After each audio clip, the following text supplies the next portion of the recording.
The grand music hall glittered under the soft glow of its massive chandeliers, their crystals catching the light in 1,000 tiny sparks. Marble floors stretched across the room, polished to a gleam, and the buzz of expensive perfume and quiet conversation filled the air.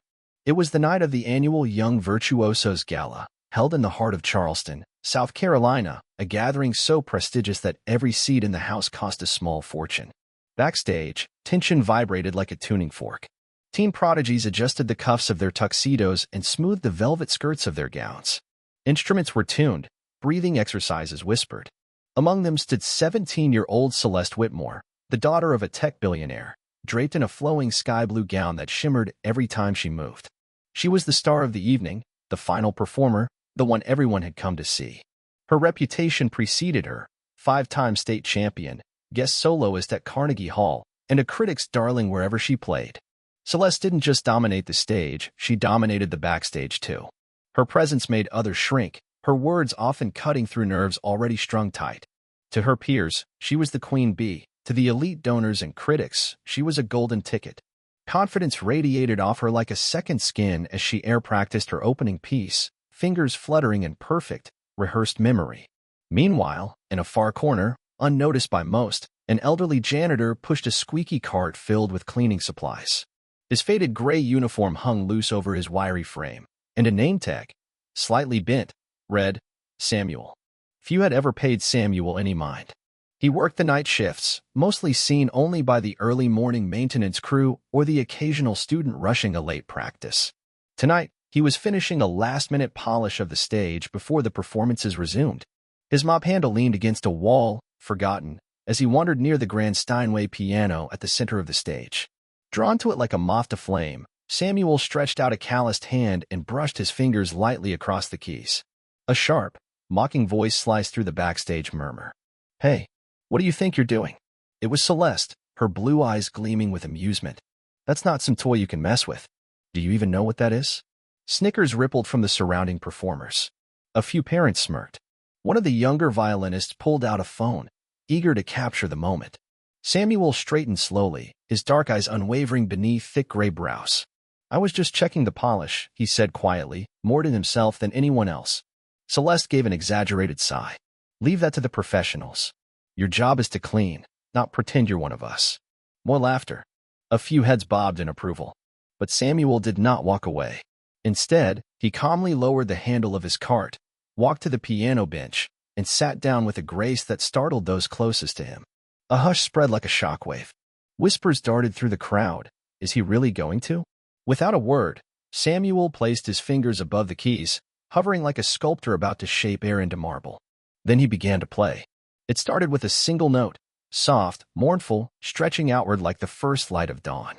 Then another, and another, until the music gathered itself into a living thing. It wasn't a piece rehearsed for applause or composed for showmanship. It was a soul, bleeding into sound.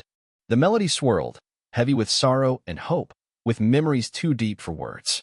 The audience outside in the concert hall, moments ago bustling with conversation, grew silent. Even the critics in the VIP rows craned their necks to catch the ghostly music now spilling from the wings. Backstage, mouths hung open. The laughter that once filled the air had died, choked by awe. Celeste's smirk melted from her face, replaced by a stunned, open-mouthed stare. Her perfectly rehearsed sonatas felt mechanical compared to this raw, shattering beauty. Near the front row, veteran music critic Philip Greystone leaned forward, the notepad in his lap forgotten. He had reviewed symphonies across the globe for 3 decades, but had never heard something like this, not from a world-renowned soloist, and certainly not from a man in scuffed shoes and a janitor's uniform. As Samuel's fingers danced over the keys, the room held its collective breath. The music wasn't flawless in the technical sense. There were slight hesitations, moments where the weight of feeling slowed him, but that imperfection made it real, made it human. And then, just as the final note lingered on the edge of existence, Samuel lifted his hands from the keys, the silence afterward ringing louder than the music itself. He stood slowly, replaced the bench neatly, and picked up his mop as if nothing had happened. It was Celeste who found her voice first. "Wait," she called, a crack in her perfect facade. "Where did you learn to play like that?" Samuel paused, his back still half-turned. Then he said quietly, "My mother taught me, before life got in the way." Before the stunned crowd could react further, The back doors to the hall swung open with a bang. A woman in a navy blue suit, her glasses flashing under the lights, hurried in, her gaze sweeping the stage until she found Samuel. "There you are," she said, striding over. "Mr. Henderson, the interviewers are waiting for you backstage." Heads whipped around. "Henderson? Mr. Henderson?" The woman smiled as if recognizing the confusion. "Samuel Henderson, former lead pianist of the New York Philharmonic, recipient of the Presidential Medal for Arts." The hall gasped. The name Samuel Henderson was legendary, spoken of in reverent tones in conservatories and symphony circles. His disappearance 2 decades ago had been a mystery, sparking rumors ranging from scandal to personal tragedy. Celeste's cheeks burned crimson as realization crashed down on her. She had laughed, mocked, a man whose artistry made hers look like childish plunking. The woman in the suit gestured again. "The mayor would like to recognize you formally tonight, Mr. Henderson." Samuel shifted on his feet. Then he turned back to the stunned crowd. "I didn't come here for honors," he said softly. "I came to make sure the piano still sang." Sometimes, silence needs breaking. The room remained frozen in time. At last, the first to move was Philip Greystone. He stood, his pen falling from his hand. Then others followed.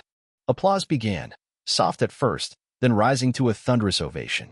Tears blurred Celeste's vision. Her carefully crafted world had cracked open, revealing a depth she had never even known to seek. Mr. Adams, Celeste's longtime music coach, hurried to the stage, his voice trembling. "Mr. Henderson, your recordings, your interpretation of Rachmaninoff changed my life. We thought you were gone forever." Samuel offered a small, sad smile. "I was," he said simply. "Grief is a stronger conductor than fame." The air grew heavy again, respectful and sorrowful all at once. "My daughter played here once," Samuel continued. 10 years old. Brilliant, just like you all. After she died, I couldn't touch a piano again. Until tonight.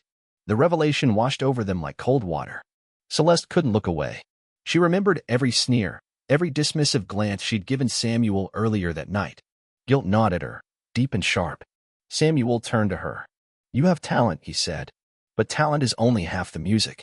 The rest is heart."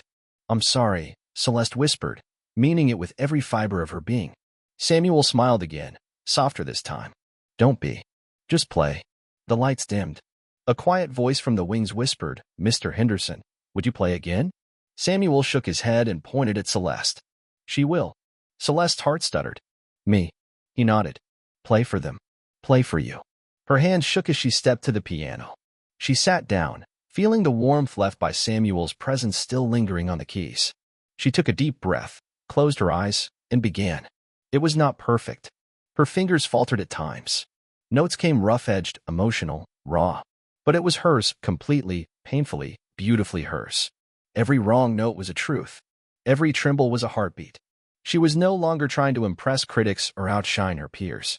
She was telling her story. The audience listened, rapt. No phones. No whispers. Just pure connection. When Celeste struck the final note, the hall remained silent for a long, sacred moment. Then, one by one, the audience rose to their feet. Tears spilled down Celeste's cheeks as she stood and bowed. When she finally looked into the wings, Samuel was there, arms crossed, smiling the kind of smile that said, "Now you know." The mayor stepped up to the stage. "Ladies and gentlemen, tonight we witnessed not just talent, but transformation. Mr. Henderson, Miss Whitmore, you have reminded us all, greatness is not about perfection. It's about truth." As the crowd began to disperse, Celeste found Samuel near the stage door, his cart ready, his work unnoticed once again. "Mr. Henderson," she said, voice steady now. "You changed me tonight. I'll never forget it." He nodded. "That's all music's supposed to do." Then he turned, pushed open the heavy door, and disappeared into the night. But the music he left behind lingered, and it would echo in the hearts of all who had witnessed it for a lifetime to come.